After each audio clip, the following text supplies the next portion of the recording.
So I'm just going to give you the right, instead of giving you the numbers, I'm going to give you the hub numbers so that you can turn to the right page. So it's page 18. Welcome Ellie Jones and Emma Norris. Hi. It's not us. That's not us. We do like Banks Peninsula. It's not us, but we do like Banks Peninsula.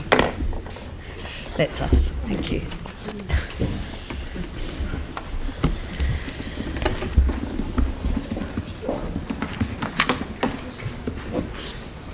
Fantastic, thank you. Thanks for allowing us to speak to you today. I'm Ellie Jones and my Deputy Chair is Emma Norris. Just a little bit about our community board, or rather about our ward. We are a ward of around 45,500 people, and we are estimated to grow up to 57 or more than 47,000 people by 2043. I'll get to the community centre in Shirley Road in just a moment. I just want to preface what we're going to talk about with Shirley Road with this first. Our wards, Papanui-Innes, particularly in the east around Shirley and Richmond, have lost a great deal as a result of the earthquakes and the intervening years, and in fact have gained very little. Like the east of Christchurch, about which I have to say we hear a great deal, and that's great, there is need there as well, the east of our ward still has broken roads, broken footpaths, few community facilities, and suffers from high deprivation. As we were told at the Community Board's Local Government New Zealand conference at the weekend, and as you all know, we are here as Community Board members to advocate for our residents, especially for those who otherwise are not able to do that for themselves and might be left behind. Our ward, on the face of it, seems to have or appears to have a pretty significant budget as far as spend and projects go. However, most of that money is for essential infrastructure, wastewater, stormwater, flooding management and other major flooding projects. And we're very grateful for that investment in our infrastructure, which is so important. But we would like to emphasise that the damage and deprivation in our ward that must be addressed as enthusiastically as it is in other parts of our city facing the same issues. We're not asking for a $20 million pool complex. In fact, we want meeting spaces. We want to restore strong community frameworks, and that's what meeting places and community centres facilitate.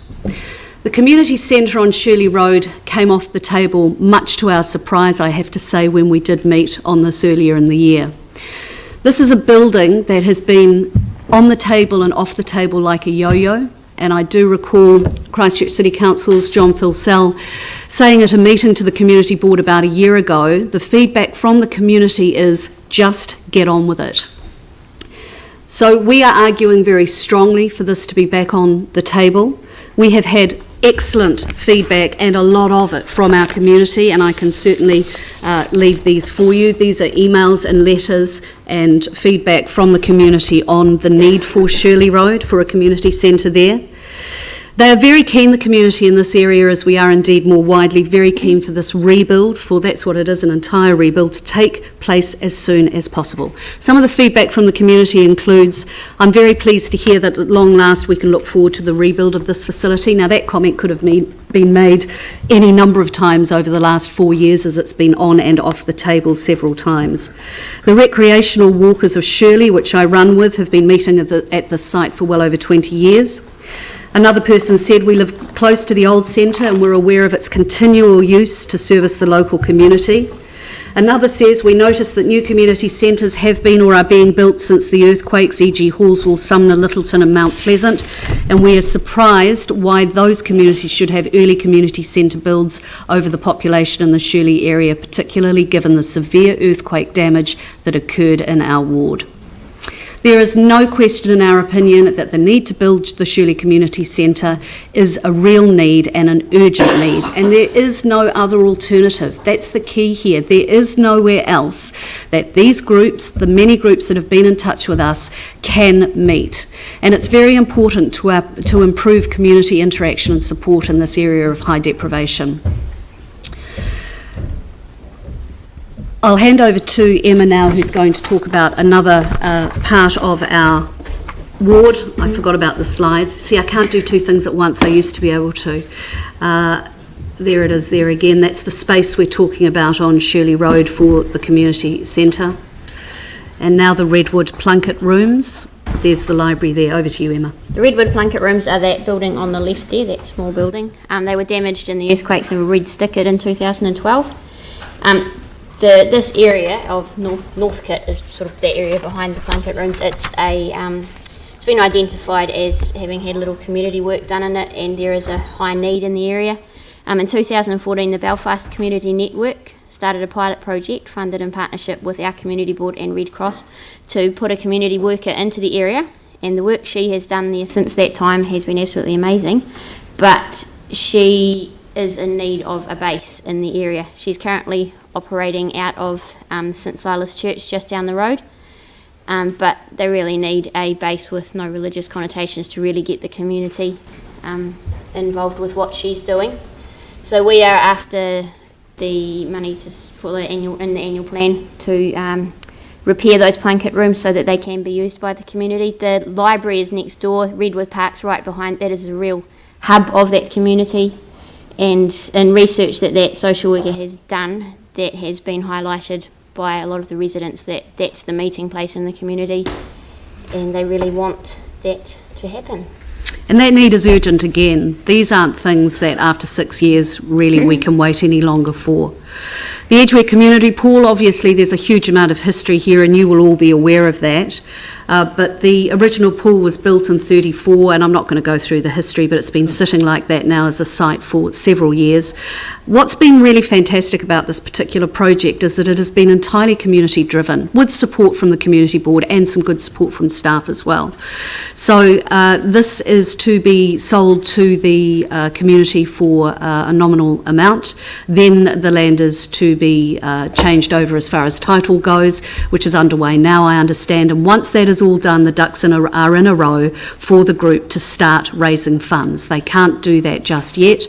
The cost of this build is around about 3.5 million, and there is very strong support in the Edgware community, business and local schools, preschools and families to support this community-led project, which is a long time coming as well. But just one more note on that. Once that pool opens, there will be no continuing OPEX cost at all. Thanks, Emma. Which is a big plus of these community facilities. Yeah, so there's no continuing... Sorry, can you explain the grant? Because you've just said that it only costs 3-point-something million to build. You can build all our swimming pools.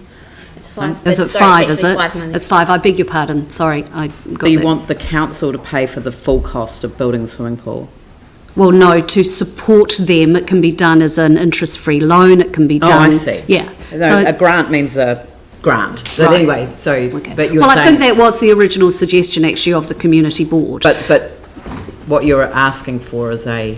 We'd like to have a process. conversation about what the options are. We don't want to take a grant off the table because we think that actually a pool like this servicing this area that then has no ongoing commitment and operating expenses from the council is exactly what the council should be facilitating communities to do. So it's just a conversation that we want to have, and we would argue for that. The Spencerville Surf Lifesaving Club, the water supply is a major issue here. Again, this is a much used facility, and the board supports this item in the Coastal Burwood board submission, requesting this in their annual plan submission as well. The club at Spencerville came about at the instigation of an earlier council to meet the toilet block at the beach, which eventually became a changing shed and surf lifesaving club rooms. And the council and later the community board in the local area have supported this club for more than 40 years now, and the club membership and use of the beach makes this a metro facility and responsibility. And the board supports the community-led rebuild of the club rooms. It's an amazing achievement through club volunteers. They've raised outside funding in excess, or a huge amount of outside funding, as well as receiving a grant of $250,000 from the endowment fund. Now, the issue with the water is, at the last minute, a water supply problem has arisen, which means that the new club can't actually hook up to the existing council water supply, and a new line needs to go in to allow that to happen. And at present, that is actually holding up the completion of the building, and additional money is required so that can be completed. It will include a replacement water foundation for the public. A new septic tank has been put in by the club to service the council-provided toilet block. So again, this is something that we could easily complete. Either Pauline is waving at me or she's counting some fingers. Yeah, it's about 50,000 for that in order to get this job completed, or this project completed. School speed zones. Waving at me. Hi, Pauline. So school speed zones, Emma's got some comments on this. This is an issue which has been brought up by members of our community as well as our school principals who we meet regularly. It's obviously a safety issue, and we would like the funds to be $500,000 over each of the next 2 years to accelerate the program that is currently in place. There's currently 13 schools identified as requiring either school speed zones or active warning signs, plus 16 others not yet prioritised. So we're requesting that the funding to get these schools done is moved forward to the next 2 years. And we have been talking with principals in our ward regularly every quarter, and road safety is an issue that is coming up constantly with them, and not only in our ward but across the wards. So that is our requirement. Our requests. We would really like to reiterate how important it is that we don't lose the goodwill and don't have people falling over in our ward from fatigue and from having to deal with the major infrastructure repairs that our ward has seen in the last 4, 5, 6 years, particularly in the last 2. And around that Richmond-Shirley area, the infrastructure that needs and has needed replacing has been immense. So the stress and pressure that has put on an already really challenged part of our ward is immense. And I think meeting places, very basic things like that, we should be providing. We don't want or need $20 million pool complexes with ongoing high operating expenses. We need community spaces and facilities that meet the basic needs of a community that is still struggling, still working, and trying hard to come out the other side. Thank you. Very good. Questions? Jimmy Chen.